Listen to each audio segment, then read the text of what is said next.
On today's episode, we have Casino Royale from 2006 and Fight Club from 1999.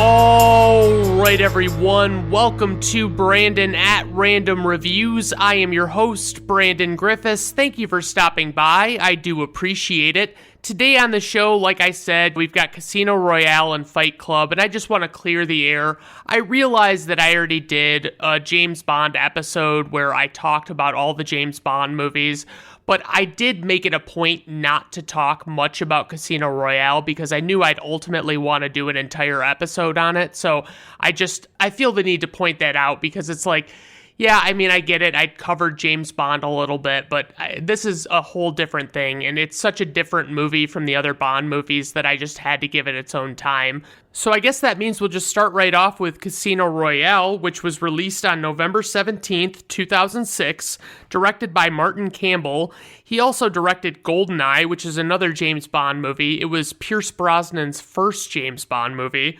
For the writers, we have Neil Purvis, Robert Wade, and Paul Haggis, and this is based on the novel Casino Royale by Ian Fleming, who wrote the original James Bond novels in the early 50s to the mid-60s, and he actually died in 1964. For the producers, we have Michael G. Wilson and Barbara Broccoli, and these two are actually half-siblings, and they're in control of the James Bond franchise, and they make major decisions regarding the franchise. For the score, we have composer David Arnold, and he did some other James Bond movies, mostly Pierce Brosnan ones. I mean, I don't know that those scores really stood out to me, but it's just important to note that he has Bond experience. For the cast, we have Daniel Craig, who plays James Bond 007. He was in Road to Perdition, which is a great movie. Honestly, like, it's a little bit of the pace isn't very high the entire time. It's a little slow at times, but it's a really fucking solid movie. It's got Tom Hanks in it. It's fucking great. And then we have Munich, that was one that I actually walked out on with a group of friends from the theater because we were just not feeling the movie. It was just not what we wanted to watch, and so we just decided to call it quits. And it was like, I revisited it like a year or two ago or less, and like, I couldn't get into it again. It was like I watched the whole thing, but ultimately I didn't enjoy it. I don't know what it is about it. He was also in Logan Lucky, which I really enjoy. It's basically Ocean's 11, but with rednecks, and that's pretty fucking solid. He was in Knives Out, which is a great movie, and obviously I think by the time I release this, the sequel will actually already be around, but I really love Knives Out. And then he was also in the 4 other James Bond movies in his era. It was like Quantum of Solace, which they say you should specifically watch that movie right after watching Casino Royale because it's the events immediately after Casino Royale, so it's like it makes more sense that way. And then he was in Skyfall, which was more of a return to form of like regular James Bond type movies. And he was in Spectre, which I was not a big fan of. They basically tried to make Spectre be like that they had orchestrated all of these plots from the first 3 movies with this like one organization, and the strings were all being pulled there, and it really felt forced and it didn't really work for me. And last but not least, we have No Time to Die, which I really enjoyed. I thought it was a solid movie, but it was his final Bond movie, and so now they're looking for a new Bond, and I'm very excited to see who they pick. Next up on the cast, we have Eva Green, who I have noted here is hot, and she plays Vesper Lynd. She was in a movie called The Dreamers, which I think she gets super topless in, but you could probably scour the internet and find out for sure. She was also in Sin City, A Dame to Kill For, which was, I mean, I covered the first one on this podcast, and I love it, but the sequel really lost the magic from the first one. It wasn't as good at all. Next up, we have Mads Mikkelsen, who plays Le Chiffre, and he was in Rogue One, which is one of my all-time favorites, especially in the Star Wars world, and that was previously covered on this podcast. Me and my friend Lance actually talked about it, but I really love that one. And then he was in Fantastic Beasts, The Secrets of Dumbledore, and I just cannot get into those Fantastic Beasts movies. Like, I barely could get into the Harry Potter movies, but, like, the Fantastic Beasts movies just don't do it for me.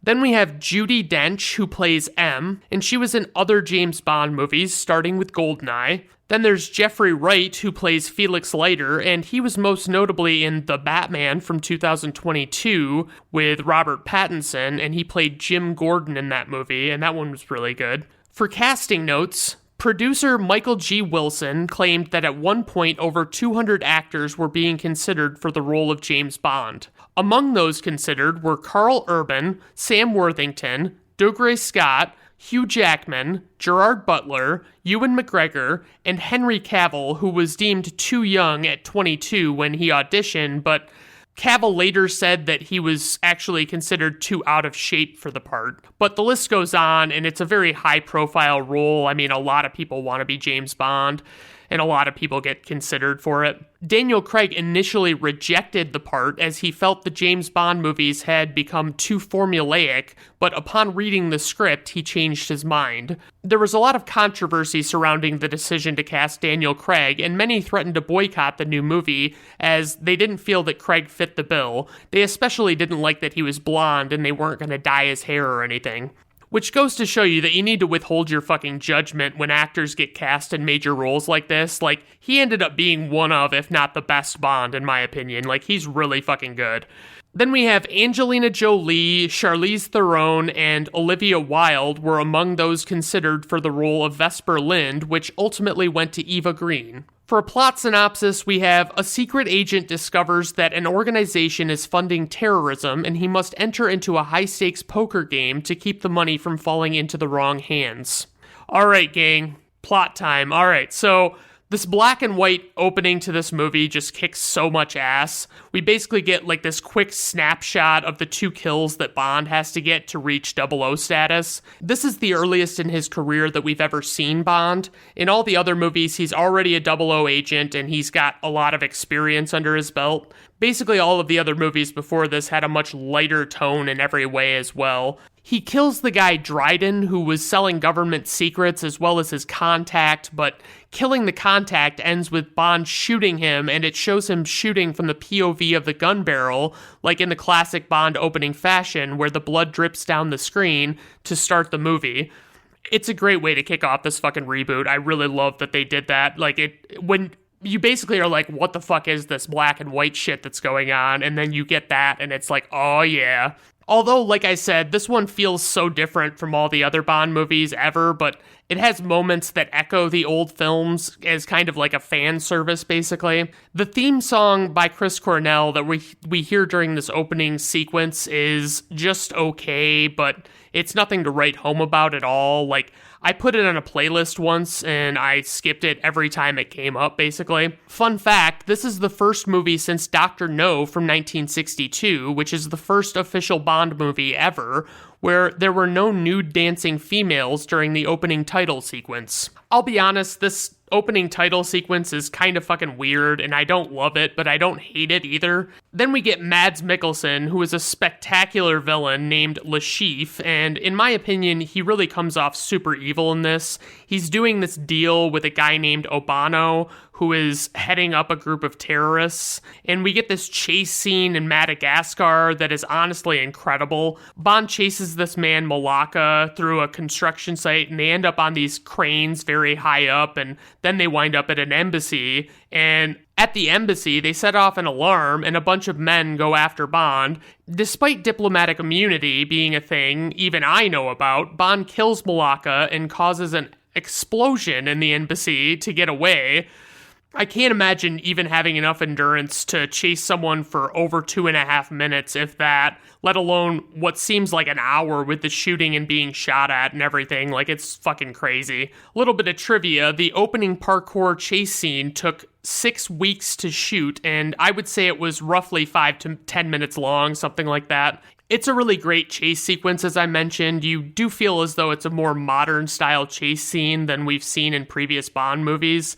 They say that they did this like they were going for more of a Jason Bourne type feel, I guess, so that's kind of interesting. Bond is doing all of this stuff he really shouldn't be, and it seems like they're just trying to convey that he's young and reckless and doesn't give a damn about anything. And in this movie, Le Chiffre's got this creepy fucking weeping bloody eye, and it's such a weird new era Bond villain choice, like, plus he's got an inhaler on top of that. We get a brief scene where M is clearly pissed off at Bond for what happened in the embassy, and it's like, come on, let him have some fun murdering people now that he's a 00. Honestly, it was such a good call to bring Dame Judi Dench back, despite the fact that I would have really liked to start totally anew in this rebooted Bond series. So a little bit of trivia on that. Although Dame Judi Dench as M doesn't really sit with the chronology of a rebooted James Bond, director Martin Campbell was very keen to have her on board, as he really admired what she had done with the character. Also, I don't want to forget to mention, I love how fucking sleek everything in this fucking movie is. It's just shot so well. I just love it. We see a lot more talked about with Bond's character development and the kind of mentalities he has, and this is on display when Bond breaks into M's house to talk to her. I don't love this moment where we see that they have Bond driving this fucking shitty sedan, even if it's supposed to be like a rental. Like, it just doesn't look right with Bond tooling around in that shit show. I just don't like it at all. I want him to be driving at least minimally decent sports cars. If he's going to drive anywhere, I don't really give a shit if it fits the situation or not, or if it seems realistic. It's like, fucking give me a sports car for James Bond. Someone assumes that Bond is a valet guy when he gets to this resort, and Bond wants to take this opportunity, and he just takes their vehicle and crashes it into other vehicles in the parking lot to cause some chaos and get the ball rolling with his investigation. Fun fact, an Aston Martin DB5 is and will always be the coolest Bond car. It's still colossally unaffordable, like multiple millions of dollars for this fucking car if you wanted to buy one today. Bond tries to get a hotel room from this woman at the front desk who is honestly the queen of all hotties, but nothing actually happens with her, which is a total bummer. Like, where's her movie? I've never seen a movie starring a front desk clerk at a resort. That could be fun. She tells him where the guy who owns this Aston Martin he spotted lives, so Bond can apologize for nicking it in the parking lot. MI6 is on to what James is doing because he's deliberately using M's username and password to look up stuff while he's out there at the resort, and basically it's pretty clear that he just wanted them to know what he was doing. Bond has his eyes on this woman that he saw with a horse at the beach. She's with the guy Demetrios that Bond is investigating, and Bond sits down at Demetrios' table and they're playing cards, and I have never once been the kind of guy who knows how to play cards. Like, I'm just not that guy. My comprehensive list of playing card games I believe that I know are Solitaire and War, and that's it. How come we never get a high-stakes game of Uno in these fucking movies? But anyway, Bond knows how to win and piss off people like Demetrios, who bet his Aston Martin and fucking lost. You can't help but wonder if maybe James Bond is gonna fuck this lady, Solange, who is with Demetrios. Just kidding. There is absolutely no doubt he'll definitely be fucking her. They fuck on the floor, and it seems like a bed might be a more ideal location, but maybe this is just one of those newfangled hotels without beds. Can you imagine? Just close your eyes for a second. Imagine every single person you're attracted to also wants to fuck you and is willing to do that right away. Wouldn't that just be fucking wild? Well, that's what life is like for James Bond. Bond follows Demetrios, but gets caught by him, and they have the cutest little fight over a knife, which Bond wins, so he stabs Demetrios to death.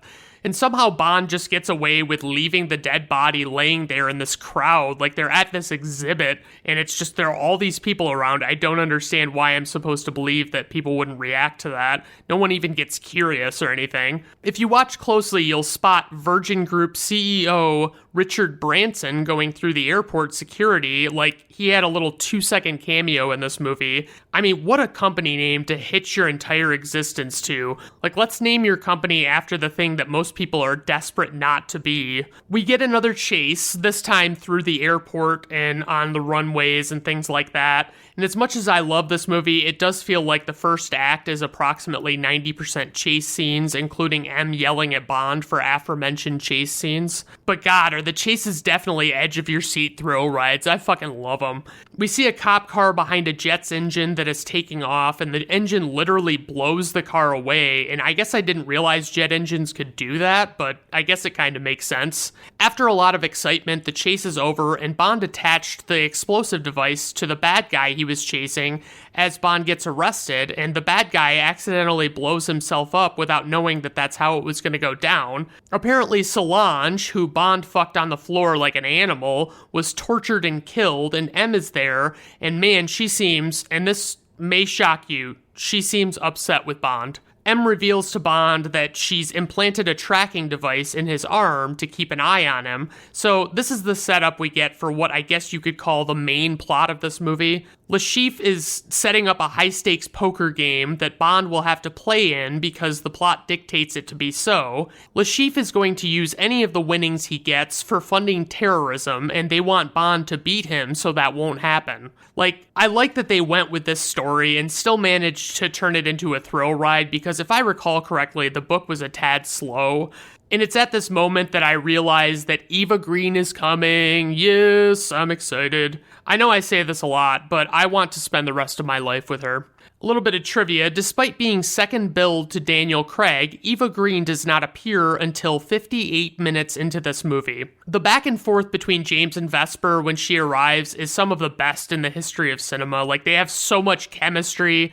And I once had a friend criticize me for finding Eva Green attractive, and now I'm not friends with that person anymore. Not because of the Eva Green thing, we just had too much friction for friendship, but I thought that'd make me sound like someone who really sticks to his guns and shuns negative energy, so I presented it that way. Vesper is an agent for Her Majesty's Treasury and will be approving Bond's funding for the game, and it doesn't seem like we really need an in-person collaboration for that to happen, but I'm actually okay with it because we get Eva Green. Vesper points out that if Bond loses, the government will technically be directly funding terrorism, and that's a neat thing to bring to the viewer's attention because it's such an ethical dilemma. So James and Vesper are posing as a couple, and they both could certainly do a whole hell of a lot worse. She gets him a dinner jacket, and it's tailored because she claims that she sized him up the moment she met him, which is kind of bullshit in my opinion. Like, you're not getting the exact right measurements no matter how good you are, or even if you're a tailor as a job. But I guess it makes her appear even more clever than she already did. Daniel Craig was barely under 40 in this movie, but honestly, he seems so much fucking older than that. I don't know why, but he just does. I've heard people say that they don't love that they changed the game that they play at Casino Royale from the Baccarat it was originally to Texas Hold'em poker. And I mean, it's a more modern game. I guess they wanted to modernize the game of choice because Texas Hold'em was all the rage back then. I don't know how to play either of them, so it's really no skin off my nose. Vesper comes in looking great in her dress, and she deliberately doesn't do it the way she's supposed to, so only Bond sees her. She was supposed to get the men at the table distracted, and, you know, obviously with not doing that, it didn't really accomplish anything other than distracting Bond. I love how Bond orders his signature drink and everyone else all of a sudden wants one and it just pisses Le Chiffre off. A little bit of trivia on that. The way Bond orders his first vodka martini is lifted directly from the Ian Fleming novels. The order is dry martini, 3 measures of Gordon's, 1 of vodka, half a measure of Quina Lillet, shake it very well until it's ice cold, and then add a large thin slice of lemon peel. Got it? That's how it goes. I love it. They take a break at 4 hours into the game, and I can't even imagine playing Texas Hold'em for like 30 minutes, let alone 8 hours. This dude from the beginning, Obano, comes to strangle Le Chiffre because he wants his money, and they made the deal when we first met Le Chiffre. As I see Bond in a tux with Vesper, I have a fun fact. James Bond actors typically have it in their contracts that they can't appear in a tuxedo in other movies or TV until their stint as Bond is over, so that look remains exclusive to them as the character only. I'm not sure who that started with, though. I mean, I doubt Sean Connery had that in his contract. I doubt they were going that crazy back then, but I'm sure that Sean Connery's contract made sure that he was paid with $7 worth of peanuts per movie.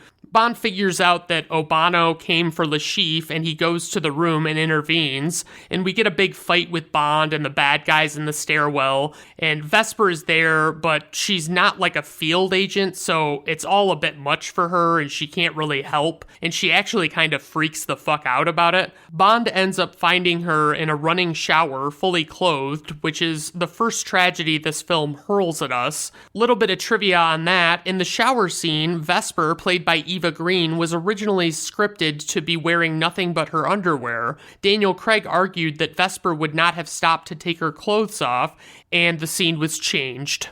The whole shower scene really shows the shit Bond has to cope with on a daily basis and how hard that would be for a lot of people with normal brains. Their contact, who I think is named Mathis, hides the bodies left in Bond's wake in some dude's trunk to frame him. So we get some Jeffrey Wright, and he is so underrated in this one. He's such a great Felix Leiter. The James Bond movies had been getting away from the character in favor of this douchey Joe Don Baker character Wade from the CIA, who was in GoldenEye and Tomorrow Never Dies. Felix just has so much more notoriety in this universe for me. He's much more likable. It's tough because I can't really just explain all the poker that's going on in these scenes, mostly because it'd be boring, but also because I can't really explain poker that well. Like, I know the different good hands to have, like flush, straight flush, royal flush, full house, and all that, but the betting I can't always wrap my head around.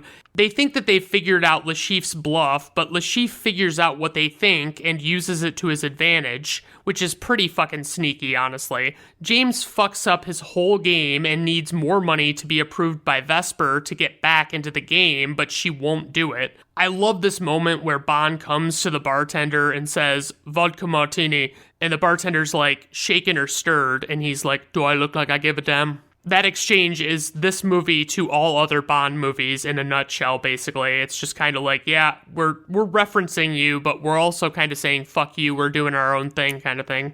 Felix stops James and reveals that he works for the CIA and has faith in James and offers to buy James back into the game. But it's on the condition that the CIA bring Le Chiffre in. But James drank a poison martini, presumably orchestrated by Le Chiffre somehow, and the whole sequence with this poisoning and Bond dealing with it is fucking amazing. Like, the way they shoot it, it really fucking feels like you're going into a bad place just like him.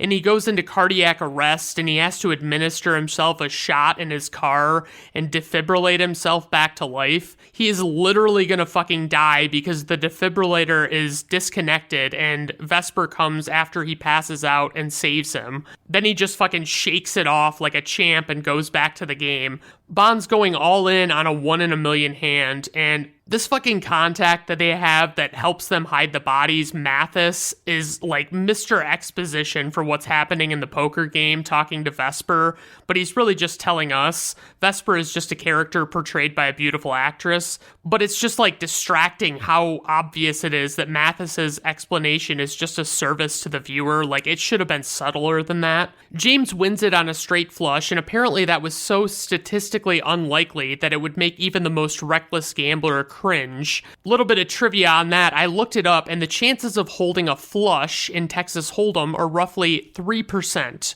For a full house, it's 2.6%. For Bond's winning straight flush, it's 0.027%. The fact that all of these hands were held in the same round is unbelievable, and I wasn't even able to find the percentage chances of all that combination together.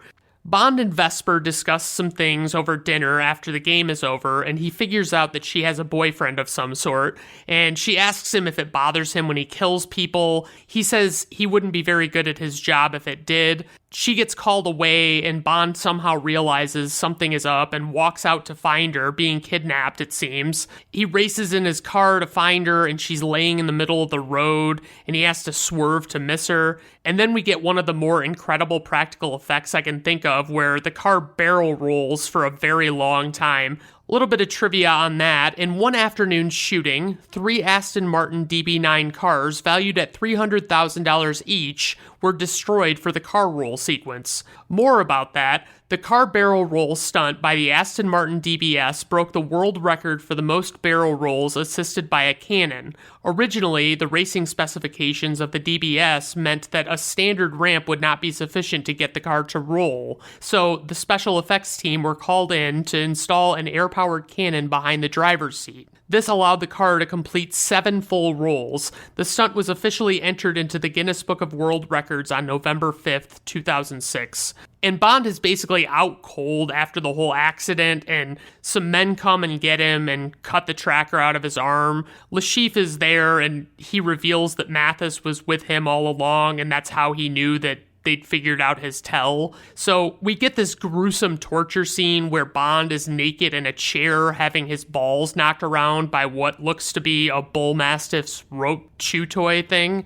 Lashif is doing the torturing, and he wants the money from the poker winnings from Bond, and Bond can take a lot of fucking torture, of course, so given his line of work, he doesn't just give it up that easily. He kind of teases Lashif, who has him tied up, and only makes it worse for himself, but it's basically just fun for Bond, it seems like. But some people are into that kind of thing, I guess. Bond can hear Vesper crying out, presumably being tortured in another room. Lashif offers to possibly let her live in exchange for the password to get the money, and some dude comes and shoots Lashif that we don't know, and Bond wakes up and he appears to be in the hospital, but he's barely conscious. Next thing he knows, Bond is on a beach somewhere talking to Mathis, and then some men come and hit Mathis with a stun gun or something and take him away, so I guess I don't really know what really happens with Mathis in the end. Like, they really leave that on a confusing note in this movie. Like, is Mathis a good guy? Is he a bad guy? I don't know. Now Vesper and Bond are being flirty with each other again, but you know she still has a boyfriend. You can't forget that as the viewer. Don't be the person that has a significant other and flirts with other people when they're not around. That's not cool. A man comes to transfer the money, and Vesper types in the account number, and Bond gives the password. It's Vesper. Vesper seems distraught now. I think I'm only noticing it because I know what's coming in this movie, so it's kind of hard not to pick up on it.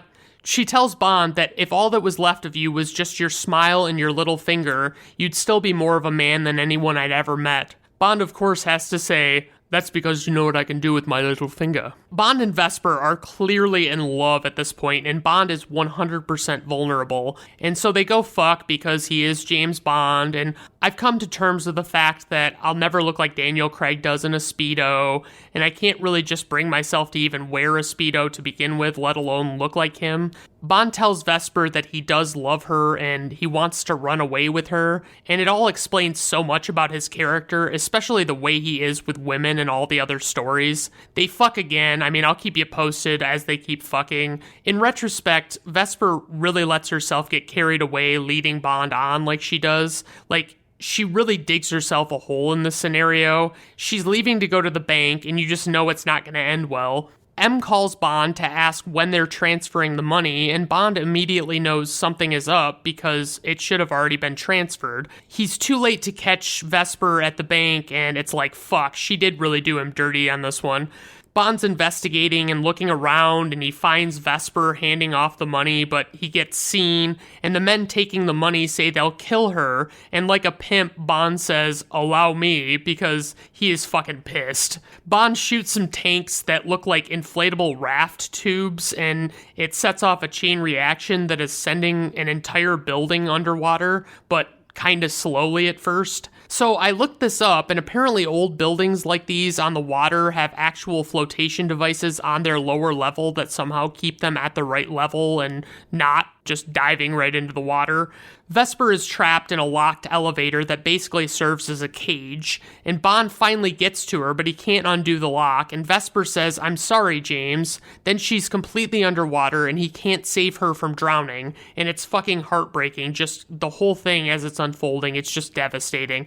Bond desperately tries to get at her and manages to pull her out, but he can't resuscitate her when he gets her out of the water. And I don't know how to do any of that shit. You know, I couldn't do CPR to save my life, so I'd be kind of fucked in that situation. I wouldn't have been holding out hope that I was going to save her after the fact. He's about to go full berserker as he accepts her death, and you just feel for him, because you know how much he loved her. It's like she could have been his one and only someone for life, but now his title will be Mr. Thug'em, Fuck'em, Love'em, Leave'em, cause I don't fucking need 'em. Yeah, that's right, that's a Jay-Z lyric. You didn't think you'd get it from me, but I got all sorts of tricks up my sleeve. M explains afterward that Vesper's boyfriend was kidnapped by the organization Le Chiffre was with, and they blackmailed her. M establishes that Bond no longer trusts anyone, which she says is good. He says he doesn't need any extra time after what's happened when she offers, and he says the job is done, the bitch is dead. And M points out that Vesper likely saved Bond's life when he was being tortured. Vesper probably knew that she was going to die, and this movie does feel like it has no fewer than 6 false endings before it's finally over. So one last thing, Bond has to kill a Mr. White who was behind a lot of the stuff, I think. Like, I think he was the guy that came and killed Le Chiffre and when Bond was getting tortured. And as he's killing this Mr. White, he introduces himself as Bond, James Bond, and we fucking roll credits, and it's fucking spectacular. So, praise for this movie. The overall look of this film is so enticing. It just really is cool to look at. The intensity of the scenes throughout, especially the chases in the first act, are great. I really enjoy the love and betrayal from Vesper to Bond. It's really well done, and the character development, like just knowing more about Bond as a person is better. I like it a lot more. I mean, I don't really have any real criticisms. I mean, maybe the false endings are not my cup of tea, but I'm okay with them. So a little bit of trivia. To prepare for the role, Daniel Craig read all of Ian Fleming's novels and talked with Mossad and British Secret Service agents who had served as advisors on Munich from 2005. Daniel Craig gained 20 pounds of muscle for this role, and this was the first movie in 44 years of James Bond where it actually rains. This was the first James Bond movie to be based on a full-length Ian Fleming novel since Moonraker from 1979. As of 2022, it remains the last James Bond movie based directly on an Ian Fleming novel. Producers Barbara Broccoli and Michael G. Wilson didn't secure the rights to Casino Royale until 2000 when Sony exchanged them for MGM's rights to Spider-Man. Daniel Craig is the first actor to play James Bond who is actually younger than the series itself. Barbara Broccoli said that she wanted Daniel Craig for the role after seeing his performance in the 2004 film Layer Cake. Also, the movie Layer Cake got a huge bump in popularity after it was covered in a listener requests episode of the podcast Brandon at Random Reviews. Tell your friends. Product placement was deliberately scaled back for Casino Royale following the criticism leveled at Die Another Day from 2002 for excessive product placement, which earned itself the nickname Buy Another Day. Die Another Day was the last movie they made before Casino Royale, so it was pretty bad in a lot of ways, I'll be honest. Supposedly, Sir Sean Connery, Sir Roger Moore, Timothy Dalton, Pierce Brosnan, and George Lazenby all supported the casting of Daniel Craig as James Bond, and it's like, gee, thanks, George Lazenby and Timothy Dalton. I'll bet this whole fucking thing was probably riding on your blessing. Having Pierce Brosnan return for a 5th engagement as James Bond would have cost the producers $30 million. The chase around the Miami airport was actually filmed at 3 separate airports in 3 different countries. They were Nassau International Airport in the Bahamas, Dunsfold Park Aerodrome in England, and Ruzin International Airport in the Czech Republic. One little IMDb nugget, I haven't been getting a lot of them lately, but I really loved this one. Sir Roger Moore, who portrayed Bond in 7 movies in the 70s and 80s, was reportedly so impressed with Casino Royale that he went out and bought a DVD of it. Isn't that nice? Info and ratings. We have a runtime of 144 minutes, budget 150 million, opening weekend 40.8 million, worldwide gross 616.5 million, IMDb rating 8.0, Rotten Tomato critics score 94%, Rotten Tomato audience score 90%, personal rating 5 out of 5 stars. This is one of the very best James Bond movies, and it's one of my favorite all-time movies in general, so I just absolutely love it. All right, moving on to Fight Club, released on December 15th, 1999, directed by David Fincher. He made Alien 3, which I still need to see. I mean, I loved the first 2 Alien movies, and I don't know, I've heard mixed things about Alien 3, but I'd like to see it just because I love David Fincher. He also made 7, which still holds up as one of the great crime thrillers of our time. I fucking love that movie. I think it's great. There's a lot of suspense and stuff in it. It's just wonderful.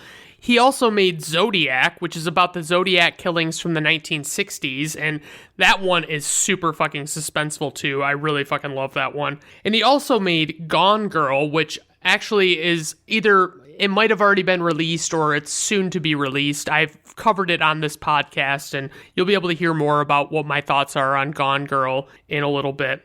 For the writer, we have Jim Uhls, and this is based on the novel Fight Club by Chuck Palahniuk. Producers, Art Linson, Sean Chafin, and Ross Grayson Bell. Art Linson did Fast Times at Ridgemont High, which I still enjoy after all these years, and you really wouldn't think I would. The Untouchables, which is one that I need to revisit. I haven't seen it in a long time, and I know it's a good movie. I don't really remember much of it. And he also did Heat, which is an epic crime thriller, like just top-notch Michael Mann movie. It's really good. I really love Heat. Sean Chafin only did a bunch of other David Fincher movies, and it's no surprise because she's actually married to David Fincher. So for the score, we have composers the Dust Brothers, and they've worked with the Beastie Boys and Beck, but they also produced the smash hit song Bop by Hanson.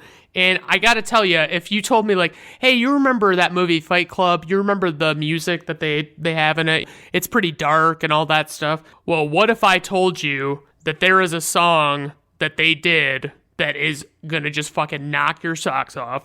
For the cast, we have Edward Norton, who plays the narrator, and he was in Primal Fear. That was his first major role, and he really is good in that movie. I mean, like, I'm not a big Richard Gere fan, but Edward Norton is fucking solid in that movie. It's one of those movies that once you know what happens, you don't really want to watch it over again, so I haven't seen it in several years, but it's pretty fucking good. He was also in American History X, which is a great movie. It's about race and it's very thematic and things like that. It's just, I find it weird that the director basically like wanted to disown that movie and didn't want anything to do with it after it was done. I don't really know why, but I guess it's just the way he felt. He was also in The Italian Job, which was previously covered on this podcast, and you might have heard when I talked about it in that episode that he was pretty difficult to work with and he didn't want to be there because he was under contract and he was basically being forced to do it. But it was like, I mean, he was still good in the movie, so I can't really fault him for that. He was also in Moonrise Kingdom, which is a Wes Anderson movie. It's probably my favorite Wes Anderson movie by far. He's obviously been in a lot of others, but those ones stood out to me. Then we have Brad Pitt, who plays Tyler Durden, and he was in Snatch, which is a Guy Ritchie movie, and that one is pretty fucking solid. I mean, I watched it within the last few years, and I still enjoy it to this day. It's a really great movie. He was also in the first 3 Ocean's 11 movies. He was in Troy, which I've still never seen, and I've never gotten like a glowing review about that movie that like leads me to believe I need to see it. And then he was in Once Upon a Time in Hollywood, which I've seen one time and I was underwhelmed by it, but I want to watch it again to see if I missed something because it's Quentin Tarantino, so it's like, you know, it's got to be decent. Next up, we have Helena Bonham Carter, who plays Marla Singer, and she was in Planet of the Apes from 2001, which was a remake, and it was a legitimately awful movie, and I saw it in theaters, and I remember thinking, what the actual fuck was that? She was also in Big Fish, which is a Tim Burton movie. She's a big Tim Burton collaborator. I believe they might be romantically involved. I'm not sure. But anyway, she was in that movie, and that movie, like, people don't understand what I'm talking about when I say this, but like the dialogue in a lot of Tim Burton movies is fucking awful. Like it doesn't seem realistic at all, and it doesn't resonate with me at all. And she was also in the Harry Potter movies, which I've mentioned. I just can't really get into the Harry Potter movies that much. Then we have Meatloaf, who plays the character Robert Paulson, and you probably know him as a multi-platinum recording artist. He had such albums as Bat Out of Hell and Bat Out of Hell 2, and he's the guy that would do anything for love, but prices and participation may vary. Then we have Jared Leto, who plays Angel Face, and he played the Joker in Suicide Squad, and that was a fucking unacceptable representation of the character all around. Like, he literally sent used condoms to his fellow cast members on that set just to show how crazy into his character he was. I don't really want to talk about Jared Leto if it's not about how much I hate his portrayal of the Joker. I understand he is a great actor, he's very solid, but I just can't get past the Joker thing. It just pisses me off. So a little bit of casting notes. We have Russell Crowe was considered for the role of Tyler Durden. Matt Damon and Sean Penn were considered for the role of the narrator. Courtney Love, Winona Ryder, and Reese Witherspoon were considered for the role of Marla Singer. Reese Witherspoon was originally selected, but turned it down for the film being too dark, which, yeah, it would be really fucking off-brand for Reese Witherspoon to star in this movie. Like, it'd be really fucking weird if she was in it. For the plot synopsis, we have a man seeking to cope with his monotonous and sleep-deprived life joins several support groups under various aliases and ultimately comes across a guy who changes the way he sees the world. Alright guys, it's plot time. Okay, so this movie is going to take a lot out of me. I can already fucking feel it. Our protagonist, played by Edward Norton, has a gun in his mouth, and we're seeing the end of this movie before it reverts back to the start. Right off the bat, he says, "I know this because Tyler knows this," and it makes me feel so stupid for not knowing the twist when I first saw this. My late friend Scott Hopper claimed he saw the big reveal coming in this movie, and I just don't know if I buy it. Tyler Durden is played by Brad Pitt, but we don't really meet him until later in the movie. The narrator is at a support group for testicular cancer, and he's being hugged by a man who has grown bitch tits, as he affectionately calls them, due to hormone therapy. And the whole bitch tits thing provides some light comedy at the very beginning of the movie, which is kind of nice. He jumps back even farther in his story and explains his insomnia and how he's in a trance all the time due to lack of sleep. According to Google, sleep disorders are very common. They affect up to 70 million Americans every year. Insomnia symptoms occur in approximately 33 to 50% of the adult population, while chronic insomnia disorder that is associated with distress or impairment is estimated at 10 to 15%. The narrator literally only knows what day of the week it is by his boss's tie color, like that's how out of it he is. The narrator explains how he has become enthralled with consumerism, buying every little thing he sees from places like IKEA, and he sees the doctor about the insomnia and they refuse to give him meds for it. And he says he's in pain, and that's when the doctor suggests that he check out the cancer support group where the real pain is. And the guy at the testicular cancer group tells the saddest story about how his now ex-wife just had her first child after she couldn't have one with him because of his testicular cancer. Bitch Tits Bob re-enters the story, giving a long hug and crying about his life. The narrator has chosen the name Cornelius, and he's initially hesitant, but he cries into Bob's arms, and that's some name to pick for someone who doesn't want to call attention to himself. Cornelius? Really? He feels this hug has given him freedom and release, and so he starts going to every support group he can find in hopes of finding more of that. But it's unclear what made him get like this, but it doesn't really matter because mental illness is a complex thing and there's not always a great root cause, and that's not really what this story is about. All of a sudden, this woman, Marla Singer, played by Helena Bonham Carter, shows up to the testicular cancer meeting, and he immediately hates Marla because she's a faker, even though he's also a faker. But it's like she's ruined this little gig he has going to the groups. He calls her a tourist, he says her lie reflects his lie, and all of a sudden his insomnia is back. He stays up at night watching shitty infomercials, and at one group, this woman who is dying of cancer speaks, and she says she's lonely and wants to get laid, but no one will fuck her. She starts to get carried away talking and kind of giving her, "have sex with me please" pitch, and they kind of stop her. Marla has invaded the narrator's every thought, it seems. He confronts her, and he says he's on to her, and she doesn't really care at all. She mocks him and says she saw him rehearsing telling her off, and that if he exposes her, she'll expose him. And honestly, Helena Bonham Carter is great in this. I love the way she plays this character. So the narrator says that the support groups are great because the people listen instead of just waiting for their turn to talk. And so him and Marla decide to split up the support groups that they go to so they don't actually have to see each other. And this Marla's a real fucking wild card. Like, she's stealing clothes from a laundromat while she's talking to the narrator, and then she's walking into traffic to cross the street and go to sell the clothes at a secondhand store of some sort. And it's like, holy shit.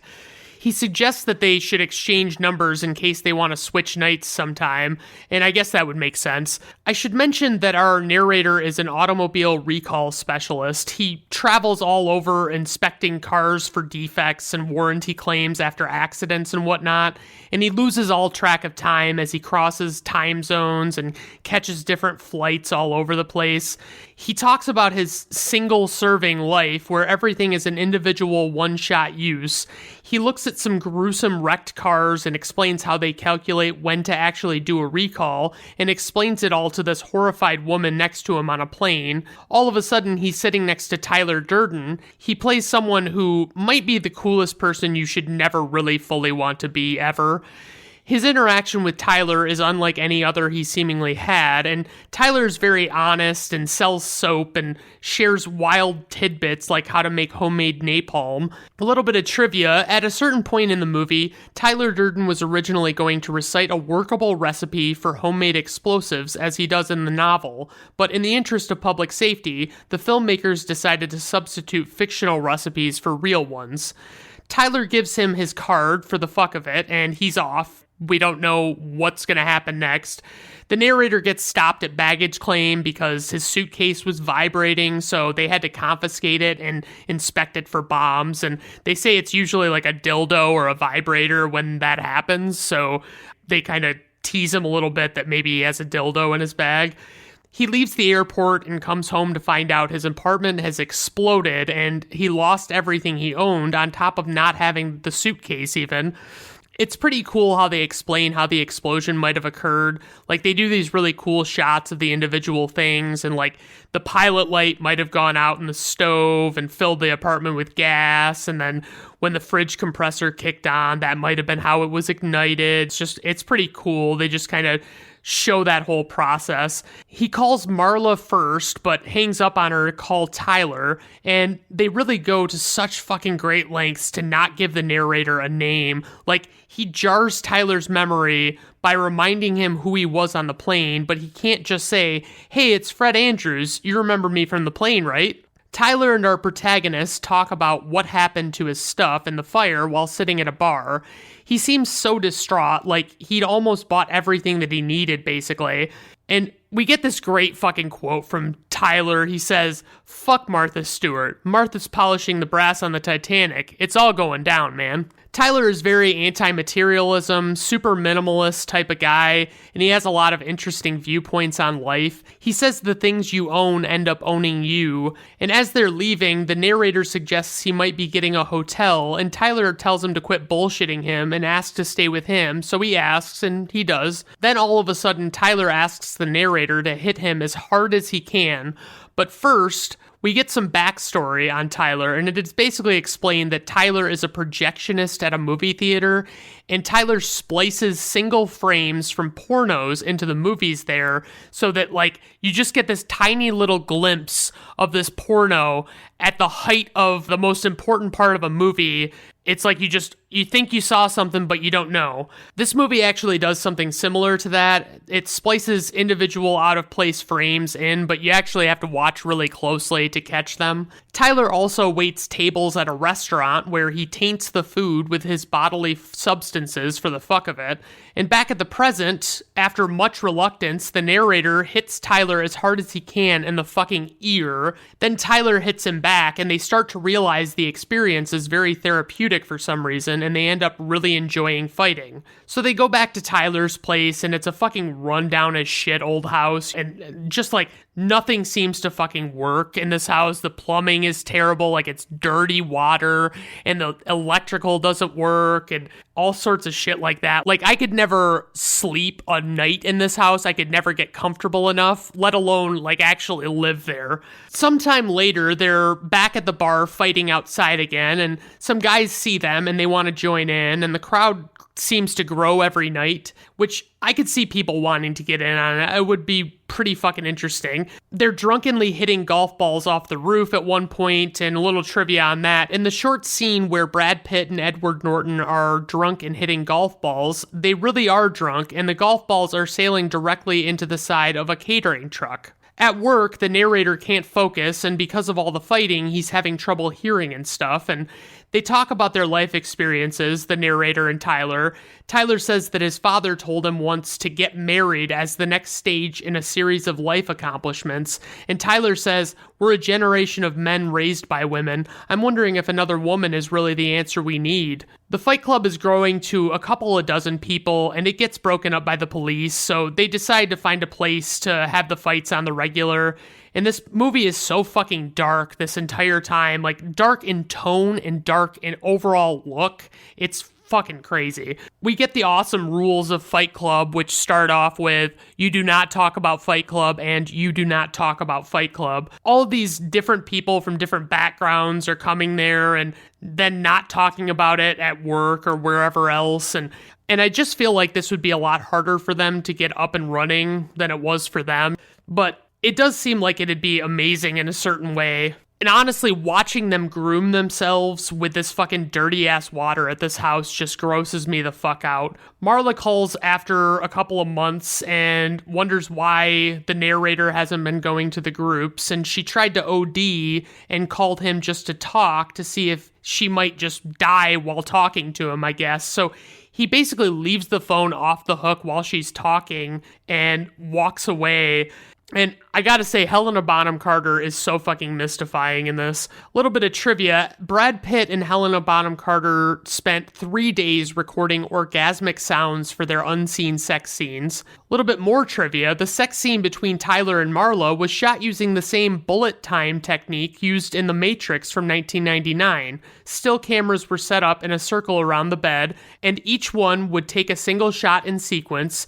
These single frames were then edited together and enhanced with CG, as both Brad Pitt and Helena Bonham Carter were both fully clothed in motion capture suits during the shoot. Tyler's door is closed the next morning, and Marla comes waltzing into the kitchen after presumably fucking Tyler, and the narrator is furious that she's there. Tyler tells the story of finding the phone left off the hook and Marla being on the other end, and Tyler went to go find her and brought her back. So Tyler and her fucked all fucking night, and Tyler tells the narrator not to talk to Marla about Tyler ever, which is another thing that you wouldn't ordinarily think anything of when watching this for the first time. So now our narrator is dealing with living in a house where Tyler and Marla are fucking nonstop and shaking the walls and shit. The narrator is becoming kind of a tough guy at work, and his boss is fed up with his shit. The cops call and say that they found out that at his exploded apartment, they figured out someone sprayed Freon in his lock and shattered the lock cylinder. They figured out that the explosion was from a homemade bomb. The cop asks if he's made any enemies lately, since it seems like it was a very deliberate thing that happened, but the narrator doesn't really know what to say. The narrator points out that aside from humping, Tyler and Marla never seem to be in the same room together. She comes and kind of gets flirty with our narrator, and she can't really understand why he's not receptive to her advances. That night, Tyler and the narrator are going to make soap, like bars of soap. First, they have to get fat, so they steal it from a liposuction clinic dumpster.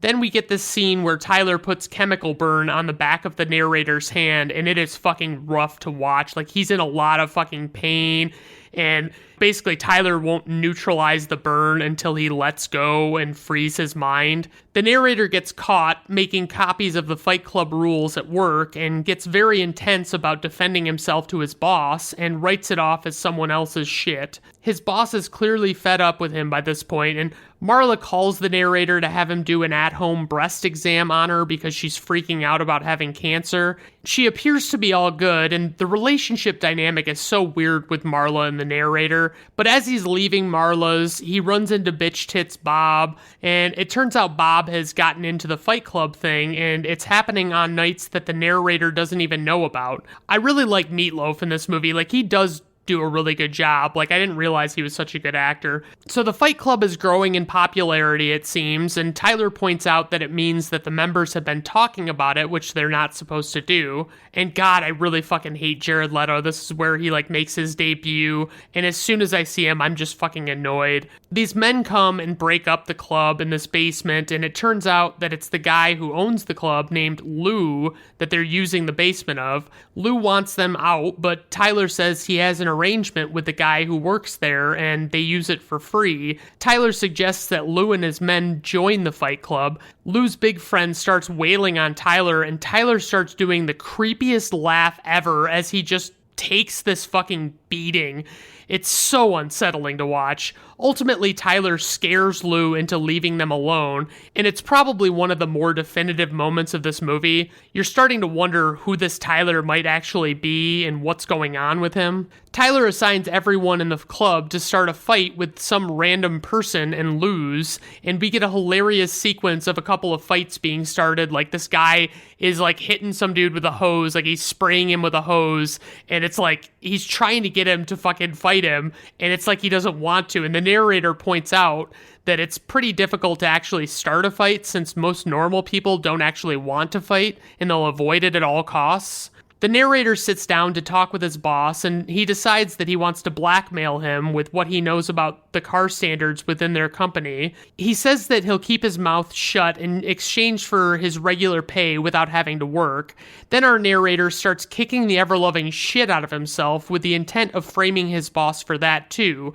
He says beating himself up reminds him of his first fight with Tyler. The narrator has clearly gone more nuts than we already knew him to be, it seems, and so the narrator gets this deal, and he gets to take some computer shit home, and he gets to leave work and get paid to not be there. Tyler keeps on giving the guys new assignments, and they get increasingly more disruptive and often on a more massive scale. Tyler goes into the store with a gun, seemingly to rob it, and he grills the guy behind the counter while holding a gun to his head, asking him about what he's doing with his life. And he basically forces the guy to get back on track with his life and sends him on his way and tells him that he'll be back to check on him. Tyler starts monologuing, and the screen starts shaking in a tight close-up on his face, and he's sharing more of his feelings about life and stuff, and it's a pretty fucking intense moment, and it's really cool how they do that with the camera. Marla and the narrator talk, and he wants to know what she's getting out of the arrangement with Tyler. They start getting into an intense discussion, and Marla seems very frustrated, naturally so. On the front porch, we see what we're supposed to understand is an applicant who has come to be put through a hazing ritual to see if he can hack it as a recruit for what Tyler and the narrator are starting. They let the first guy in, and then Bitch Tits Bob shows up on the porch, and Tyler tells him that he's too old and to leave. Bob doesn't really get it at first, and he doesn't realize that he's supposed to be seeing if he can actually take the abuse, but the narrator talks him out of leaving. So more recruits come, and they're working around the house, and so Tyler's basically building an army, and we don't really exactly know to what end. Then on the news, they see that people are investigating the fight clubs, and the men also started a giant smiley face fire on the side of a building, and the narrator is fucking pissed at them for doing something so stupid. They're calling this whole thing Project Mayhem, which makes me think of Butters on South Park, because he has like his alter ego evil villain, Professor Chaos, and his sidekick, General Disarray. And I just fucking love it, but that's what it makes me think of, Project Mayhem. They then threaten to kill the cop who is starting to investigate them. Like, I know there are a lot of hive-minded individuals out there, like real follower types, so I kind of feel like this could all easily happen. The narrator really kicks the shit out of Jared Leto, and it is pretty fucking gratifying to watch. Like, you can't not notice the very obvious hints at the reveal that's coming with not being a first-time viewer. You just see it everywhere. It's so obvious. In the car, while it's raining, the narrator asks Tyler why he wasn't included in the Project Mayhem plans, and Tyler says that the narrator decided his own level of involvement in the project. Tyler keeps threatening to swerve into oncoming traffic, and it's very fucking unnerving, and you believe he may actually do it. Then Tyler reveals that he was the one who blew up the apartment, which is a huge reveal. They get into a very intense crash, and you don't know what to make of everything Tyler's been saying. All the main actors in this movie, though, they're all fucking going all out with their performances. I love it. Suddenly, Tyler leaves the house, and he's just gone. And the narrator really wants to figure out what's going on and where Tyler is, but the first rule of Project Mayhem is you do not ask questions, so he's not getting any leads because fucking everyone is a member of Project Mayhem and blindly follows the rules. So Marla comes to the house and asks to come in, and the narrator assumes that she's looking for Tyler, but he says that he's not there, naturally. And she just has this, like, what the fuck are you talking about look on her face. The guys bring in one of their own who has died of a gunshot wound that came as a result of one of their vandalism plans gone awry, and the police caught them. It turns out that the guy is Bitch Tits Bob, and the narrator pleads with them that Bob was a real guy with a real name, and they all start chanting his name, and the narrator is super frustrated by these fucking drones and their behavior. The cops call, but the narrator hangs up before saying too much and starts to go all over by plane looking to find Tyler. He finds out how busy Tyler has been setting up all of these branches all over trying to build an army. He talks to so many people who are in on the whole not talking about it or asking questions thing, and it would just be so fucking frustrating. Then he meets one man in one of those severe neck injury metal halo things who provides the big reveal. The narrator is Tyler, but for the sake of clarity, I will still refer to Ed Norton as the narrator and Brad Pitt as Tyler going forward. The narrator created Tyler as an extension of his subconscious or some shit. The narrator calls and asks Marla if they've ever fucked because he doesn't really believe that they ever have, and she basically spells out that they have, and then she calls him Tyler. Tyler shows up at this hotel where the narrator is and explains that the narrator created him because he was everything the narrator was not. Like, he just took that and fucking ran with it, and it just got out of control, and it's fucking crazy. The narrator wakes up later in the hotel where he was talking to Tyler, and Tyler's gone. I just love the end of this movie. Like, you're on the edge of your seat guessing the whole fucking time what could possibly be next. The narrator really starts uncovering the extent of all the things that Tyler has been doing, or rather, the narrator has been doing. He finds Marla and tries to talk through what's going on at this restaurant where all the employees are members of Project Mayhem, and he even tells Marla how much he cares for her, which it's really unclear if he actually does. I mean, he has basically hated Marla this entire movie and has shown no semblance of care for her that we've seen. The narrator tries to warn Marla that her life is in danger and sends her off on a bus and doesn't want to know where she's going, but he tells her to stay out of big cities because he knows something big is coming. He then tries to go to the police to tell them what he's been doing and what might be coming. Then, in the interrogation room, the cops ask him some stuff, and one cop leaves, and all of a sudden it becomes clear that the remaining officers are all members of Project Mayhem. They say that Tyler warned them that if anyone, even Tyler/the narrator, tried to jeopardize the project, they'd have to remove his balls. Oh my god, can you fucking imagine if you planned something that you knew was bad, and then you planned for your every potential move after that to stop it without consciously knowing about it? Jesus. The narrator manages to get one of their guns from them and escapes, and it's a mad dash as he tries to find out where the bombs are planted in the city, and Tyler keeps randomly showing up to fuck with the narrator, and the narrator finds a van loaded with explosives and wants to disarm the bomb, and Tyler explains that there are several other bombs, and he can't defuse them all. He manages to defuse the first one, but Tyler starts kicking the shit out of him, and then he tries to shoot Tyler, which which Tyler points out is dangerous around that much nitroglycerin, and the bullets do nothing, as Tyler is imaginary, of course, and after a bit, Tyler has the narrator tied up in a chair at the top of the building looking out over the city, and Tyler's holding him at gunpoint, and they're gonna watch the fucking city fall into ruin. The narrator realizes he can force himself to recognize that Tyler is not real, even though it doesn't feel like it, and he gets the gun from Tyler that way, and he threatens to blow his own brain out to kill Tyler. He puts the gun in his mouth and pulls the trigger, and Tyler dies, but somehow the narrator doesn't actually die, and some members come and see what the narrator has done, and could you imagine, like, these guys were just coming upstairs to die since they knew this building was supposed to blow. Then Marla is there, and she can't really process the situation. The narrator grabs Marla's hand and says, "You met me at a very strange time in my life," and the Pixies song, "Where Is My Mind," comes on as the bombs start to go off, and I'll never be able to not think of this movie when I hear that song. And the buildings all come crashing down, and that's fucking it. I love it so much. So praise the style of the way the movie is shot, just all of the darkness. It's so cool.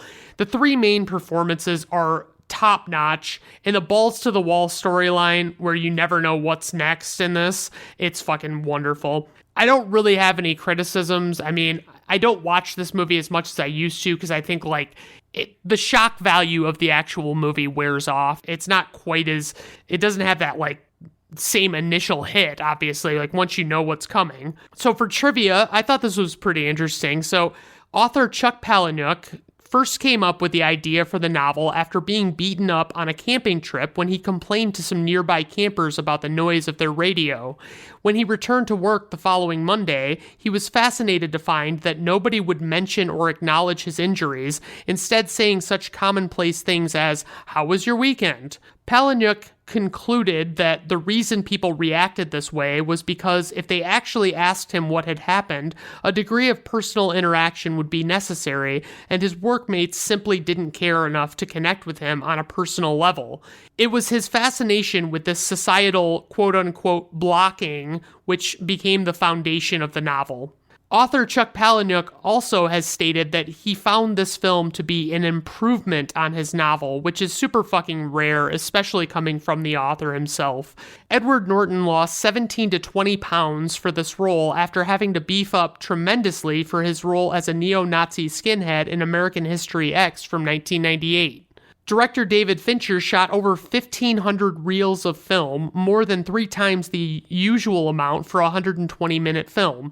But this film is actually like 20 minutes longer than that, but it's still impressive. Then last but not least, supposedly Brad Pitt was paid $17.5 million for his part in the film. Edward Norton was paid $2.5 million. And I say supposedly because actor salaries are not typically made public, and it's not clear what the source was here. So I mean, I don't doubt it because Brad Pitt was like a hot commodity back then, but and it still kind of is. But I mean, I don't know what to make of it when I see actual information on actors' salaries, you know. So all right, so info and ratings. We have a runtime of 139 minutes, budget $63 million, opening weekend $11 million, worldwide gross $101.2 million, IMDb rating 8.8. Rotten Tomato Critics score, 79%. Rotten Tomato Audience score, 96%. Personal rating, still 5 out of 5 stars. After all these years, I still adore this movie. It's, like I said, the rewatches, it degrades after a couple of rewatches, but it's still very good. It's a very enjoyable movie. I fucking love it. All right, everyone. Well, that's our episode for today. I really appreciate you stopping by, as always. And obviously, you know, if you have any suggestions or requests, just send them my way, and I might actually do something about it. All right? Okay, everybody, have a good rest of your day. Bye now.